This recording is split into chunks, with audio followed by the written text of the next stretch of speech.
Hi, you guys. Happy New Year. It took me a lot longer to get this agenda for Wednesday, January 6th done. Today is Friday, the 8th. I am sending this video out with my agenda here so that you can go through it at your leisure. There are just a couple things that I wanted to go through with you. So it starts with prayer.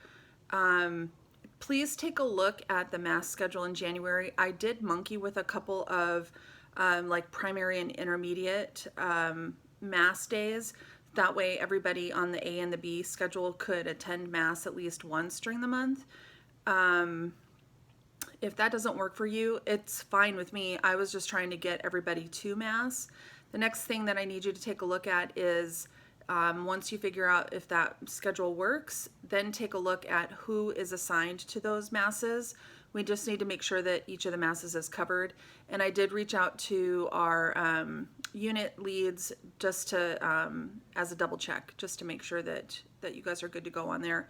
And then on this calendar as well is a link to what is done for the PD that we have scheduled for the 18th of January. So there is a BYOC activity in the afternoon. There will be a tech PD in the morning of that day. It's not finalized. I do have a link to some of the, like the draft of it, but it's not finalized, so I don't want to share that out yet. And then I want you to scroll down to the next page and take a look at the February calendar and notice that the 3rd of February, there's actually a diocesan-wide live streamed Mass.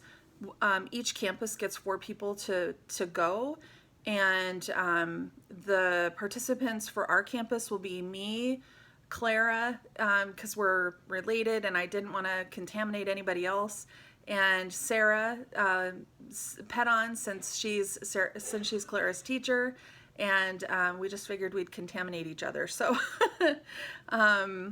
then they had another space for a chaperone, and we don't really need a chaperone. So we'll attend that Mass, and the rest of you will be back on our campus watching Mass live streamed that morning. That's Wednesday, February 3rd. There won't be any other Masses that week. And then kind of in connection with that, since it's Catholic Schools Week, one of the links that I have in here is Catholic Schools Week, and kind of what we have on tap for what that's going to look like. Underneath this calendar, you'll see that there is a January testing schedule from Mary. If you take a look, please take a look at that. And if you see that you've got a kid who really needs to be tested, but they're not listed there, please make sure that you get in touch with Mary so that we can get that student on the schedule. There is I have a little task here for the next time that you guys meet as a unit. We talked about our MAP scores the last time we met, and I just have a little reflective activity for you to do. It's listed here, so please take some time for that. I don't want you guys spending more than 15 or 20 minutes, like I said, because you could spend a lot of time thinking about maps, and really we just want to be short and sweet.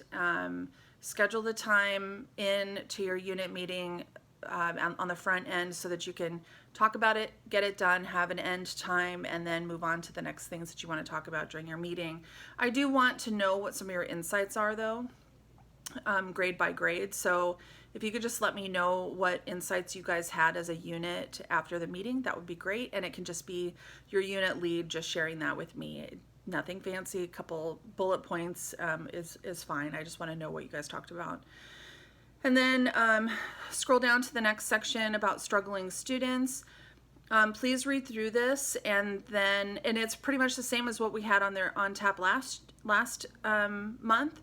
However, when you have your unit meeting, I do want to point out again that we have this draft of intervention tiers for struggling students. If as a unit you could take a look at that, I would appreciate that, because if there's something there that doesn't make sense or doesn't work or could be better written or better thought out, we want to make those adjustments. And it's a working document. So if you have problems or you're struggling with students, the idea is that you would start here. Start with this checklist, take a look at the intervention tiers, and work your way through them. moving through the agenda, I am going to be looking for people who might be interested in teaching these 3 weeks in June. I would need 3 teachers each week, preferably a primary, intermediate, and middle school teacher. Doesn't necessarily have to be. What I think I'll do, so be thinking about if you would want to do that. What I'm sort of thinking is that you would teach for 3 or 4 hours a day, and then you would have the rest of the day to make up 8 hours as planning and data review for the next day. So I think the rate is going to be somewhere between $20 and $30 an hour. I'm not 100% sure. It won't be lower than $20 an hour. It really just depends on what we can get approved through the title funds. More information to come on that though, but please consider it. I think it's better for our kids to have their own teachers, and it's extra cash for you guys. So and then scrolling down, take a look at the Catholic Schools Week. There's a draft of an activity calendar. Please take a look at that. We are using kind of the rainbow. There's 6 universal colors that represent 6 areas of careers. The whole week is going to be focused on praying for each of those different strands of careers, people who do those jobs, especially in light of COVID, just really reflecting on the people who make a difference in our communities, far and wide, not just our service people, not just our first responders and things like that, but everybody. So we have assigned a color to each day. We've had some t-shirts designed with a paw that has the rainbow color. I think we're gonna have to be really thoughtful about making sure people understand that the rainbow is reflective of these career areas and not something else. So please take a look at the way that calendar is outlined, because up in the corner it kind of defines those different colors and what career strand they relate to. The idea there is that we'll have paws made just on regular paper, but different colors. We'll have paws printed so that the kids can take them home, and parishioners can take them home and put the name of somebody who they know who has that career or works in that field, and put them up in their windows. So kind of like paws around town, to pray for people we know. So that'll be part of our week. Not all the activities are done. I know that the committee, we're going to meet again this coming Tuesday just to kind of put some of our other ideas together.